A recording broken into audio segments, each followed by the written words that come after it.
Lecture du livre des Proverbes. Mon fils, accueille mes paroles, conserve précieusement mes préceptes. L'oreille attentive à la sagesse, le cœur incliné vers la raison.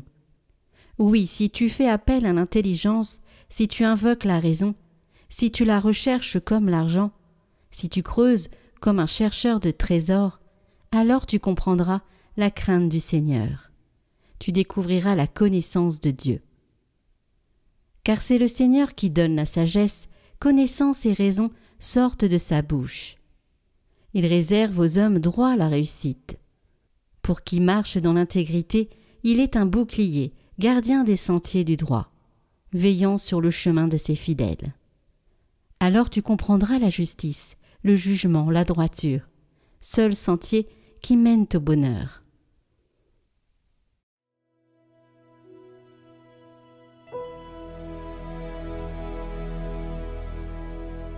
Le salut des justes vient du Seigneur. Fais confiance au Seigneur. Agis bien, habite la terre et reste fidèle. Mets ta joie dans le Seigneur, il comblera les désirs de ton cœur.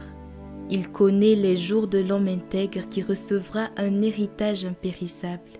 Pas de honte pour lui au mauvais jour. Au temps de famine, il sera rassasié. Évite le mal, fais ce qui est bien. Et tu auras une habitation pour toujours, car le Seigneur aime le bon droit. Il n'abandonne pas ses amis. Le Seigneur est le salut pour les justes, leur abri au temps de la détresse. Le Seigneur les aide et les délivre. Il les délivre de l'impie. Il les sauve, car ils cherchent en lui leur refuge.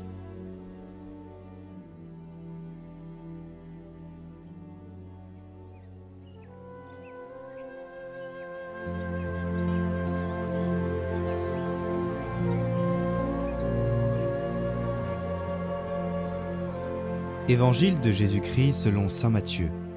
En ce temps-là, Jésus disait à ses apôtres : « Voici que moi, je vous envoie comme des brebis au milieu des loups.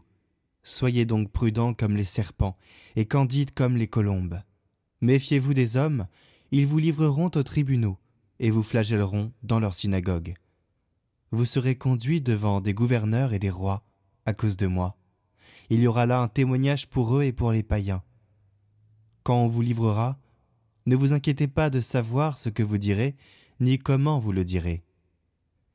Ce que vous aurez à dire vous sera donné à cette heure-là. Car ce n'est pas vous qui parlerez, c'est l'Esprit de votre Père qui parlera en vous. Le frère livrera son frère à la mort, et le père son enfant. Les enfants se dresseront contre leurs parents et les feront mettre à mort. Vous serez détestés de tous à cause de mon nom. Mais celui qui aura persévéré jusqu'à la fin, celui-là sera sauvé. Quand on vous persécutera dans une ville, fuyez dans une autre. Amen, je vous le dis, vous n'aurez pas fini de passer dans toutes les villes d'Israël quand le Fils de l'homme viendra.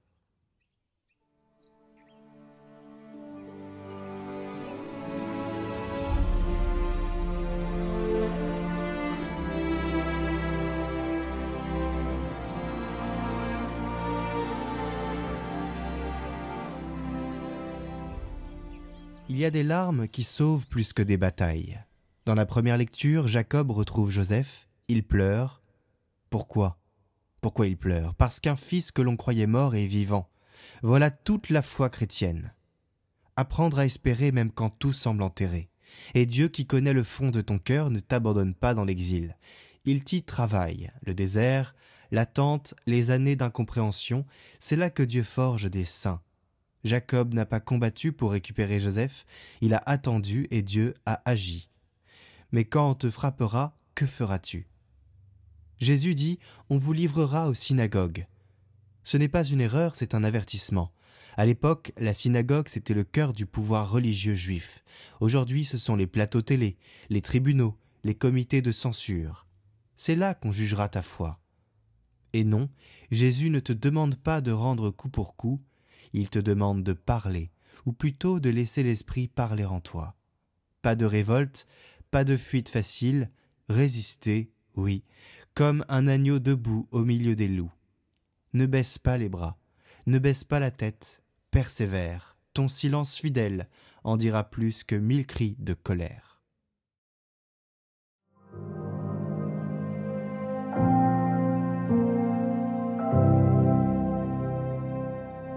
Aujourd'hui, nous fêtons la Saint-Benoît, patron de l'Europe. À une époque de chute et de chaos, celle de l'Empire romain qui s'effondre, Benoît choisit le silence, la solitude et la prière. Il se retire dans une grotte à Subiaco, et là, dans l'obscurité, Dieu allume une lumière qui ne s'éteindra plus. Devenu maître spirituel, Benoît fonde l'abbaye du Mont Cassin et écrit sa célèbre règle, une école de sagesse pour apprendre à servir le Seigneur. C'est ainsi que pierre après pierre, prière après prière, il bâtit les fondations chrétiennes de l'Europe. Aujourd'hui encore, son esprit vit dans les monastères bénédictins et dans tous ceux qui cherchent Dieu au cœur du monde. Confions-lui l'Europe, nos familles, nos communautés. Dieu qui a établi Saint Benoît comme un maître spirituel pour ceux qui s'étaient donnés à toi dans le service du Christ, accorde-nous sous sa conduite de préférer ton amour à tout et de marcher d'un cœur libre sur le chemin de tes commandements. Saint Benoît, priez pour nous.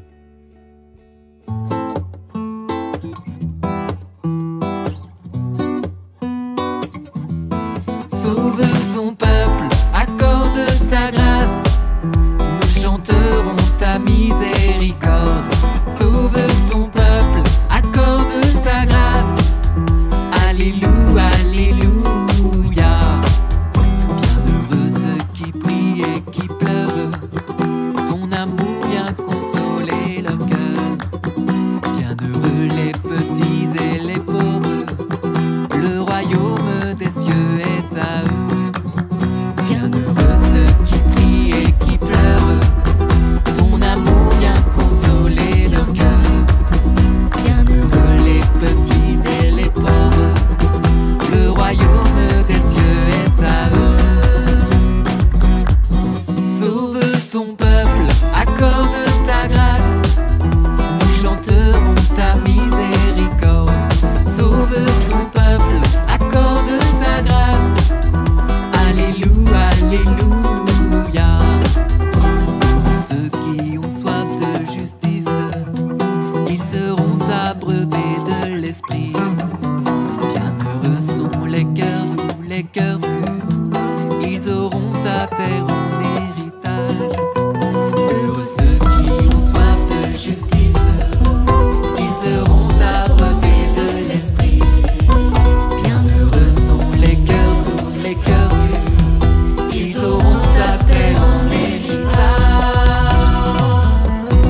Sauve ton peuple, accorde ta grâce, nous chanterons ta miséricorde. Sauve ton peuple, accorde ta grâce, alléluia, alléluia.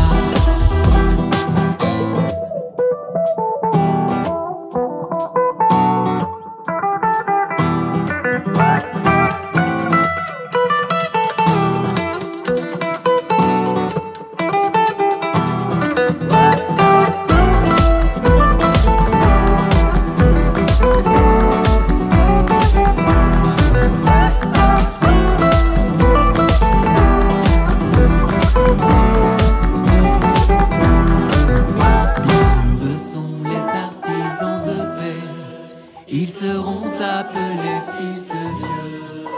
Bienheureux ceux qui souffrent pour ton nom, tu les combleras de tes